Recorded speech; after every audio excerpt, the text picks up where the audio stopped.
பாண்டியன் கல்வி கட்டணம் ஃபவுண்டேஷனுக்காக வரும். என்னோட பேர் வந்து ஷக்கில். நான் ஃபால்கன் ஆர்கனைஸ் அப்படிங்கிற ஒரு டோர்னமெண்ட் ஆர்கனைசேஷன் டீமில் வந்து டேரக்டராக ஒர்க் பண்ணுறேன். ஒரு 3 years பிஃபோர் பார்த்தீங்கன்னா குடும்ப சூழ்நிலை ரொம்ப கஷ்டம். வீட்டில் வந்து பாப்பா அம்மா வேலைக்கு போக முடியாது, 5 ஆப்ரேஷன் பண்ணியிருக்காங்க. தாத்தா பாட்டி அப்பா அம்மா பிரிஞ்சிருக்காங்க.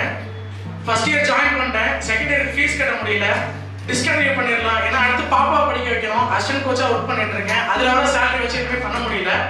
அப்படிங்கிறப்ப நிறைய ஆர்கனைசேஷன் போய் நான் கேட்டேன், ஃபவுண்டேஷன்ஸ் போய் கேட்டேன். அவங்க சொல்ற முதல் வார்த்தை வந்து ஒன்று மதிப்பெண்கள் கூட இருக்கணும், இல்லைன்னா பார்த்தீங்கன்னா அம்மா இல்லை அப்பா யாரும் சொல்ல தவறு இருந்தால் கண்டிப்பாக நம்ம வந்து ப்ரையாரிட்டி கொடுத்து ஹெல்ப் பண்ணலாம் அப்படிங்கிற மாதிரி சொன்னாங்க. கடைசி ஹோப்பா தான் நான் கல்வி கட்டணம் ஃபவுண்டேஷனுக்கு வந்தேன். அவங்க மட்டும்தான் மதிப்பெண்ணை பார்க்காம மதிப்பான எண்ணங்களை பார்த்து உதவி செஞ்சாங்க. கடைசியா ஒரு சின்ன கதை மட்டும் சொல்லிட்டு போயிடுறேன். சின்ன வயசுல அடிக்கடி உங்க எல்லாரும் தெரிஞ்சுக்கிறது தான், ஒரு எறும்பு தண்ணியில போயிட்டு இருக்கப்ப பாத்தீங்கன்னா ஒரு பறவை இலைய பிடுங்கி அந்த எறும்பை வந்து மேல கொண்டு வரதுக்கு உதவி பண்ணும். அந்த மாதிரி தான் இந்த கல்வி கட்டணம் ஃபவுண்டேஷனும்.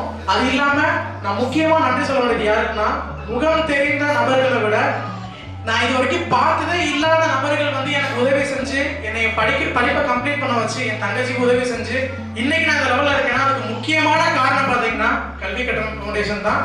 ஸோ எல்லாருக்குமே ரொம்ப ரொம்ப ரொம்ப நன்றி. தேங்க்யூ.